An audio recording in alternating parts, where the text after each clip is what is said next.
Vice President Vance, his wife Usha and other senior U.S. officials arrived at an American military base in Greenland, the semi-autonomous territory that has been a part of Denmark for more than 600 years. Our message to Denmark is very simple: you have not done a good job by the people of Greenland, Mr. Vance said.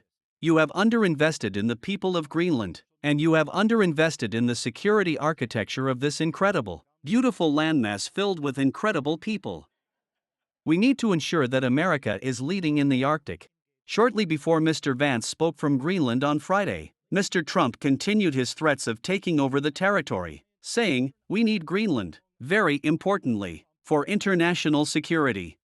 We have to have Greenland. It's not a question of you think we can do without it, we can't." Lars Christian Brask, Deputy Speaker of the Danish Parliament, told that Mr. Vance was not welcomed by Greenlanders on his visit. It's a NATO country demanding a piece of another NATO country, which is highly unusual, and there is a lack of respect, he said. The one-day visit to the U.S. Space Force outpost at Patuxent, located on the northwest coast of the territory, has avoided violating potential diplomatic taboos of a state sending a delegation to another country without an invitation. The trip had been scaled back after locals were angered that the original itinerary was made without consulting them, particularly in light of Mr. Trump's repeated claims that the U.S. should control Greenland. Speaking to soldiers at the U.S. base, Mr. Vance claimed Denmark, and Europe by extension, has failed to protect the region. He said, "This place, this base, this surrounding area, is less secure than it was 30 to 40 years ago, as some of our allies have not kept up.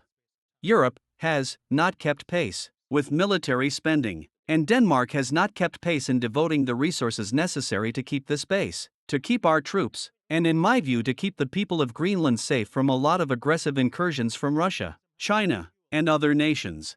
Mr. Vance said Mr. Trump was a president of peace, adding, "We respect the self-determination of Greenlanders. We believe in the self-determination of the population of Greenland."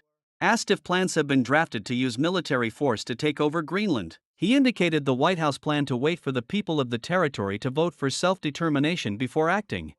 "What the president has said is that we need to have more of a position in Greenland," he added. "Greenland is the world's largest island, with a population of 57,000, and is also a founding member of NATO.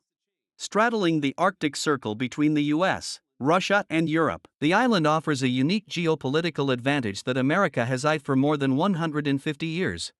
Earlier this week, Russian President Vladimir Putin said he was not surprised the U.S. wants control of Greenland given its longtime interest in the mineral-rich territory.